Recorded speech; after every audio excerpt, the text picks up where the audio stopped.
If you struggle with any kind of addiction or know someone who does, this may be the most important video you'll see today. Over the next 30 minutes, you're going to gain a deeper understanding into how addiction actually works, the psychology of an addict, the extremes and effects of addiction, and the last 10 minutes of this video may change your perspective on addiction forever. I want to stress that this video is for educational purposes only and is not intended as a substitute for professional medical advice or treatment.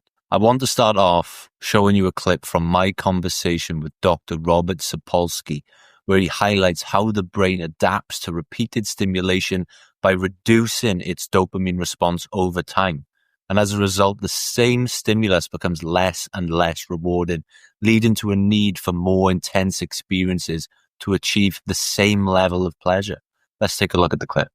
Everybody thinks they know about dopamine, which it's the neurotransmitter of pleasure. It's the neurotransmitter of reward. Cocaine releases dopamine. All sorts of euphoriants do that. But it turns out dopamine is actually much more interesting than that. It's not so much about reward and pleasure. It's about the anticipation of it. And even more so, it's about the work you were willing to do in order to get that reward, motivated behavior, goal-directed behavior, and such. It comes with all sorts of interesting facets to it. For one thing, what that begins to tell you is if dopamine is mostly about the period before you get the reward, when you're sitting there in the, this is going to be great, this is going to be fantastic, I'm just salivating there with that, it's telling you the happiness is mostly during the pursuit. Where that becomes particularly interesting is how likely you are to get that reward, how certain it is. If you do the work and you're a rat and you've pressed the lever 10 times, or if you're a student and you've studied hard for the exam, or any version of that, how likely are you to get the reward? And it turns out, very logical answer, which is if there's no chance you're going to get the reward, all you do is become helpless and dopamine's got nothing to do with it. If you're absolutely guaranteed to get the reward, you habituate to it pretty quickly.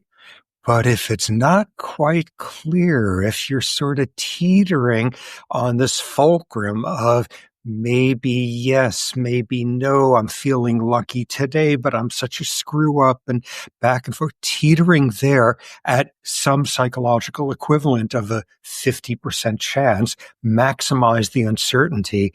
And that's when you pour out dopamine like crazy. So getting maybe calibrated to exactly right, that's where we really work like mad at trying to get what we're anticipated. And that's where the anticipation of it is just so pleasurable. To add one more ripple of sort of subtlety, not only is dopamine about goal-directed motivation to get something you're anticipating like crazy, it's also about salience signals. This one's important. Pay attention to this. And of course, that intertwines very easily with, I really, really, really want to get this reward. So pay attention to whatever I think is the route by which that's going to happen. But what is one thing that you wish more people understood about dopamine? That we should be very on guard to the habituation. It is very, very easy. It is a necessity for how our brains are wired that whatever flattens you with pleasure today really is not going to be enough tomorrow, and always be on guard with that. I mean, we all have versions of that. Oh my God, if only I could go back and have my first kiss again, the first time whatever. That's just a sort of representation of that. Be very on guard to the fact that we get hungry again way too easy. And maybe a way to constantly be on guard against that is to do some version of this detoxing metaphor, which is reflect on the pleasures, the artificial ones, the engineered magnitude more what the brain ever normally generates on its own, be very aware of them because you habituate to them quickly and because they so overpower your dopamine system. Like, we did not evolve for dealing with cocaine, for example. Be aware that what that does is it makes everything else seem monochromatic afterward. You take, I don't know, some close relative species, you take a monkey, and what counts as pleasurable in the life of a monkey?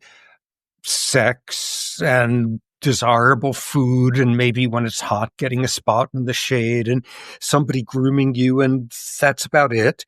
And you get to us, and the range of things that could be pleasurable range from, like, you've just spent 80 years carving a magnificent statue, to the flowers smell good, to an orgasm, to like a good haiku, or like an incredible range, including convincing yourself that because of ritualistic stuff you're doing, you're going to reach paradise after you're dead. Like, all sorts of stuff that we humans, we have a wider range of pleasures and a wider range of things to anticipate by orders of magnitude than any other species out there. And the trouble is, you got the same dopamine dial for all of those that go to from 0 to 10. In us humans, it has to habituate really quickly. You need to be able to get a signal to the dopamine system that, okay, we're not doing multiple orgasms right now. Instead, we're going to do rhyming couplets in Victorian poetry. Rescale what 0 means and what 10 means and everything in between. What that means is the system has to habituate really fast, because it's got to be ready to scale up or down to whatever the next pleasure is you're anticipating. And what does that mean? Whatever was like this wonderful surprise yesterday is what you feel entitled to today, and isn't going to be enough tomorrow, because it habituates. And that's like this whole feature of us, that the more we eat, the hungrier we get. And so next, I want to play you a clip from our podcast with Anna Lembke, who is a professor of psychiatry at Stanford University School of Medicine and the chief of Stanford Addiction Medical Dual Diagnosis Clinic.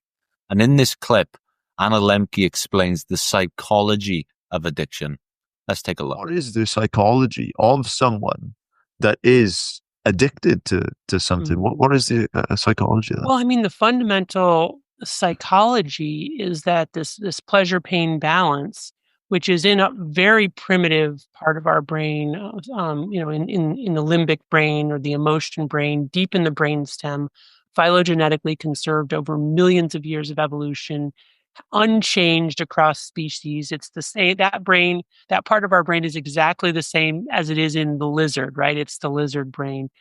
And it's a very powerful mechanism. And it essentially, in the process of becoming addicted, gets a life of its own. And when we're in it, we don't see it.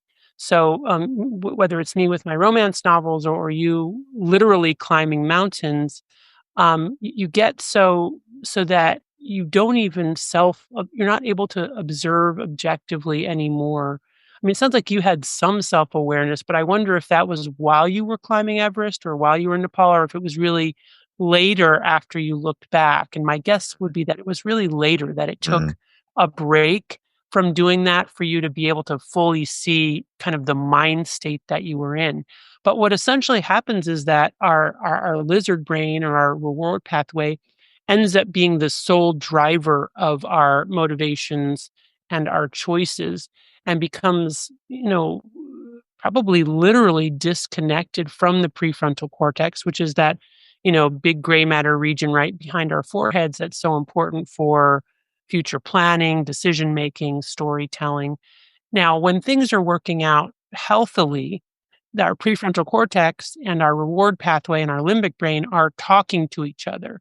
And there's quite a lot of, back and forth. And well, I tried this and I had this experience, but then I had these consequences. And so maybe that's not a good idea to do that again, or whatever it is. But when we get in our addictions, those connections with the prefrontal cortex essentially get cut off, and we're just in lizard brain, and just being guided by the reflexive pull of our desires, which essentially, again, ultimately leads to a pleasure pain balance tilted to the side of pain. So we're now driven to pursue our drug of choice, because when we're not doing it, we're craving and we're irritable and we're anxious and we're depressed. We need to keep doing it just to feel normal. Do you think that, I guess, someone with these addictive compulsions, that they have a mindset of kind of like, maybe this world is too mundane, or there's just too much drudgery in modern life? Do you think that that's possible? Oh, absolutely. So, I mean, as I talk about in the book, one of the big problems contributing to compulsive overconsumption for all of us is not just the ubiquity, potency, and novelty of addictive drugs and behaviors, but also the fact that we have so much more time and we really don't know what to do with it. Not only do we have more days because we are living longer, but we also have more time in any given day. We have more leisure time than humans have ever had before. We have approximately 4 hours of leisure time compared to 2 hours of leisure time 100 years ago. And we're projected to have up to 7 or 8 hours of leisure time in rich countries, in the near future.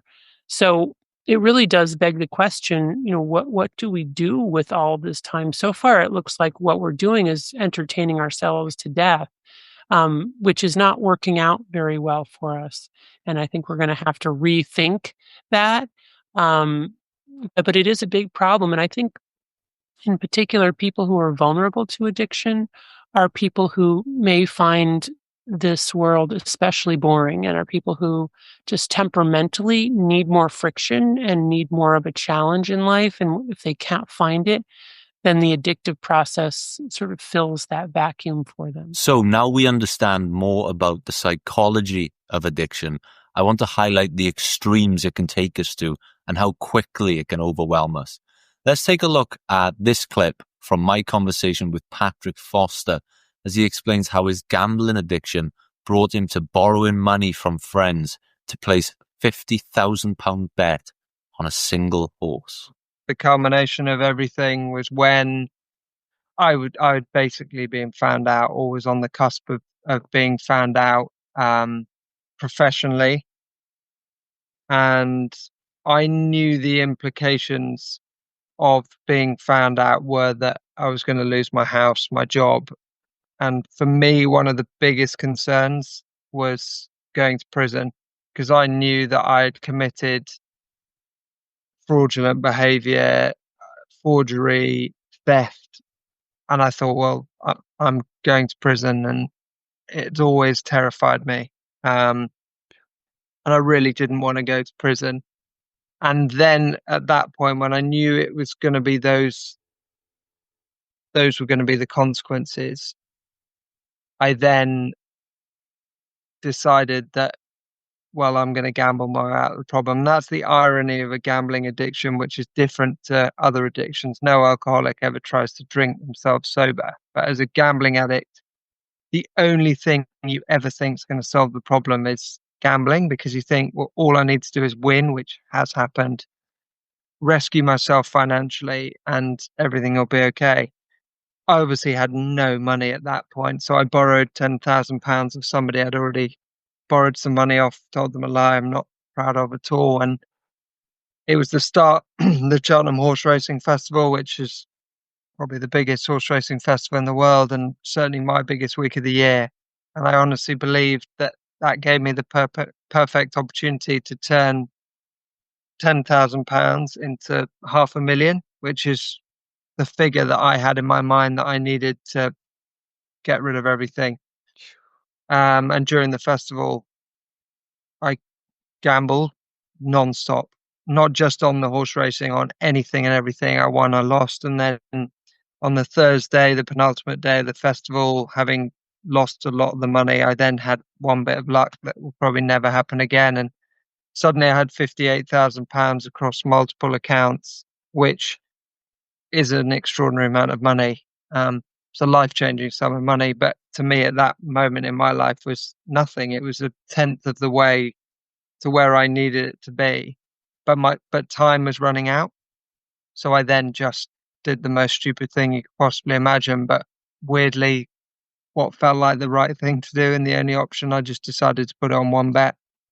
I put it on one horse race, the Cheltenham Gold Cup in March 2018. And I literally said to myself, if this horse wins, you're okay. Like, you're not going to go to prison. Yes, you might lose your house and your job, but at least you can pay everybody back. Your life can continue. And if it doesn't, then I'm afraid your life can't. And that's it. And I watched that horse race and my whole world come crashing down when it didn't win. But weirdly, there was no emotion. People say to me, "Oh, I mean, I was sat in a lesson, for goodness sake." So that tells you how easy it was for me to hide. But it was literally just a matter of, well, if this happens, that happens, and if this happens, that happens. There's no emotion whatsoever. Wow. So just for some context, at this point, when you said you were in a lesson, you're teaching a class of students. I think you said you gave them a mock exam to complete whilst you were watching this race that you essentially bet your life on, at the front of the class. And obviously the horse doesn't win. And I think you described it as, you said there was no emotion. You just clicked X out of the browser and you went and stayed out of a window. How certain were you at that point that was it for you and that you were going to, take that, undescribable measure?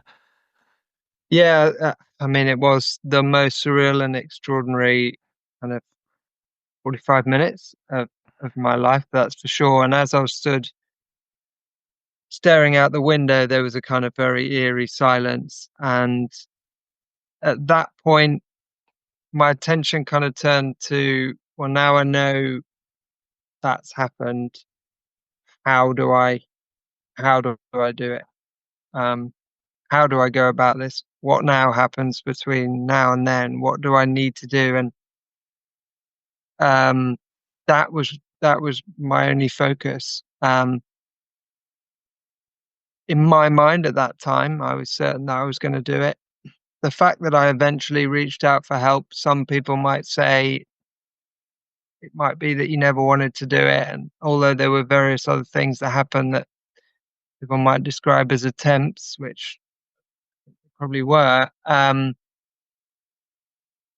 it was, there was an element of certainty, but fortunately it didn't happen.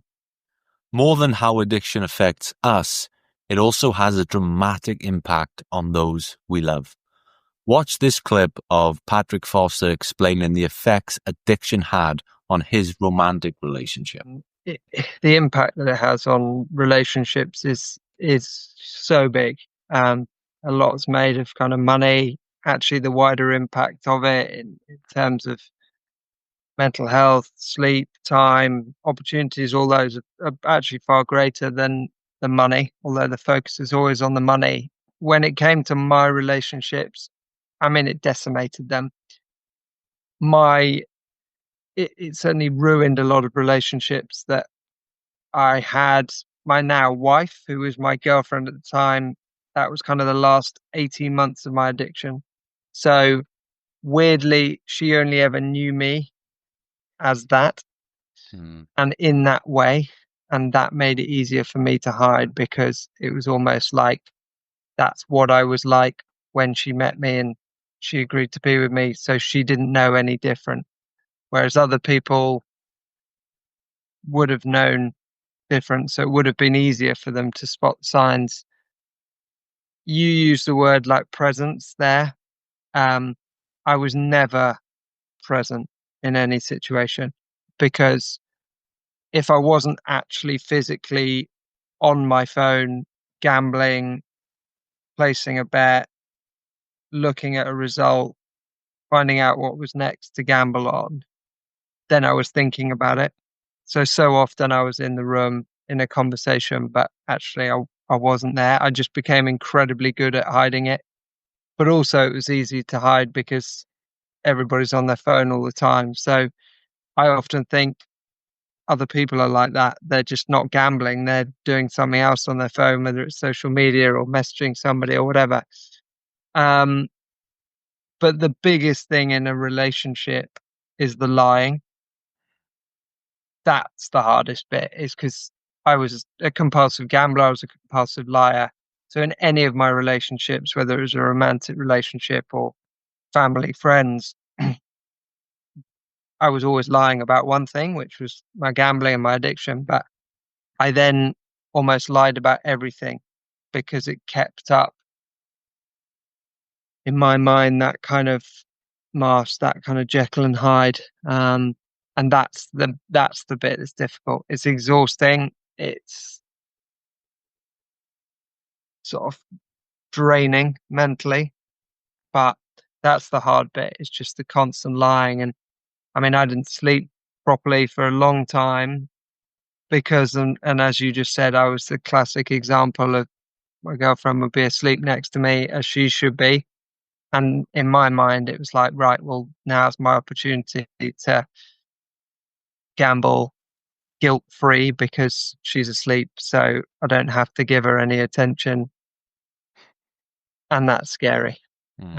But yeah, the impact that it has on other people is so big.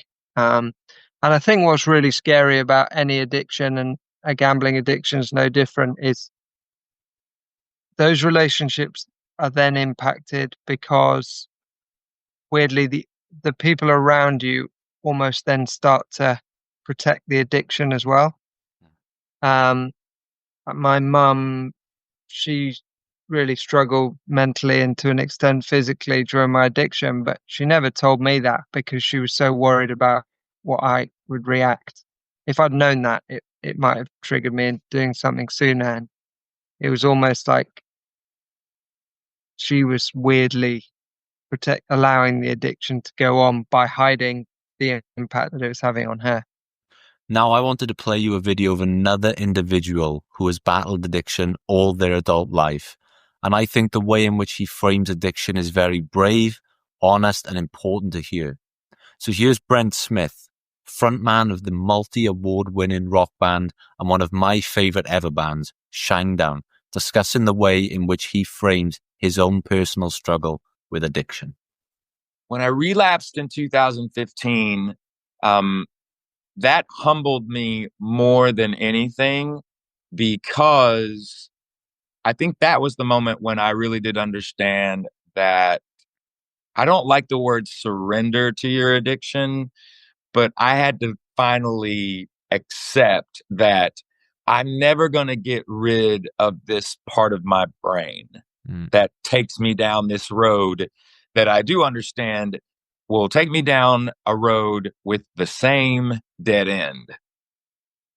And that's tough because, the idea of like, well, I can have one drink and I'll be okay. It's been years since I drank. I could have one and be okay. That's absolutely not the right answer. But I liken it to a very, very good friend of mine that when I did relapse, this individual reminded me of something. They said, there is another person in you, and he will always be in here. There's nothing you can do about that. He's there. You can't let him out. Because if you let him out, he has one goal in mind, and that is that person is trying to kill you. That person is trying to end your life. They're not trying to hang out and party with you. They're trying to see if they can make you extinct. And then the other thing that happened from that conversation was this individual telling me, when I am clear-headed and I am sober and I am focused, that's when I'm the most dangerous. And they reminded me of that. And I think that that's a very, very difficult part of substance abuse and addiction, and having that, especially now. It's very recent that doctors have even finally, after years of debate, especially when it comes to alcoholism, that they now are collectively, the scientific community and the medical community, they are in agreement, and this is very new actually, but they are in agreement that alcoholism is a disease. That for the longest time, there were a lot of people in the medical community that said that they don't buy that. That it's not a disease, it's a choice. And I think now that they're finding out through, certain genetics and, the proof is there. It's years of clinical study, and you can see it now that it is most definitely a degenerative disease. But inside of that, there is a way to combat it. But it's a rough road for a lot of people, and everybody's recovery is different. I'm not necessarily in my daily life. I don't talk about my recovery. I don't talk about my addiction, but I have no problem talking about it when somebody will ask me about it. But it was something for me that, and I'm not suggesting everybody do what I do, but I had to do it. I had to do it not on my own, but I had to get educated on what was going on and understand my own body, my own mind, and really see what's actually happening here. I needed to do it more as an individual than somebody that went into a facility and had a group of people helping me. There were people that helped me, but then I had to kind of, if you've ever heard the expression, Jesus take the wheel, I had to take the wheel. Like, it's just one of those things for me where I just couldn't just toss it to the wind and see what was going to happen, because I knew what was going to happen if I continued down those same roads. But it's different for everybody. That's the other thing too about those types of subject matters, because I had issues with, and best way I can put it is this: I will be an addict for the rest of my life. I have to understand that. I tell people I didn't do drugs today and I didn't drink today. I have absolutely no idea what I will do tomorrow, because that part of my life, I do have to live it one day at a time. The other aspects of what I do in my world, I can multitask. I can juggle a lot of different subject matters and topics, and architect, or be one of the main architects to a schedule. But my addiction and that part of me, that is a one day at a time scenario. There are, of course, ways in which so many brave people fight and beat their addictions. Here's Anna Lembke explaining why AA and the 12-step program actually work. Why does AA work? So AA, works through a number of different mechanisms, which have been written about, for a long time now. Things like creating a sober social network, other people to hang out with who are not using, the whole 12 steps, the basic, philosophy of the higher power and handing it over to a higher power. And those are all real and important mechanisms. But what I hypothesize in my book is that one of the real crucial mechanisms is that AA gets the shame equation right, and many other social organizations don't. And what I mean by that is that shame can be a vehicle by which people continue in their addictions and don't stop, because the shame itself drives them to continue to use. And yet shame can also be the very same vehicle by which people get into recovery. Shame can be a highly pro-social emotion that it's good for us to experience. And AA has figured out how to do that, being in AA is typically initially extremely de-shaming for people. They feel that they're not the only ones. They hear other stories. They don't feel just basically as ashamed for their behavior.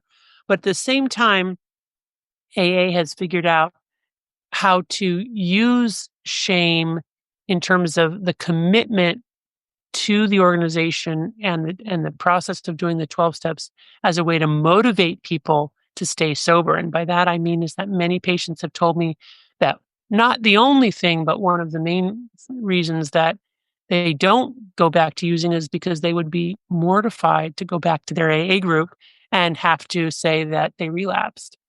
And yet, importantly, if they do relapse and they go back, they're welcomed with open arms. And this is really different from a lot of other social organizations, for example, like religious organizations, which will give lip service to embracing, those of us who are struggling and broken. But when it comes right down to it, don't make a space for people like that in the church, because for true believers, there shouldn't be problems, right? Because grace will have given them a kind of a, solution to everything. So AA does this amazing thing where it really gets that double-edged sword of shame, right? And the sort of glazed-eyed look of your friend or the cultish. I mean, people have said, well, I mean, people just get addicted to AA, and my reaction to that is, well, it's a pretty good addiction. It's a place where you go and you're intimately connecting with other people. You're being real. You're sharing wisdom. That's not too bad. I hope this video has been useful in furthering your understanding of addiction and that it has helped in some small way.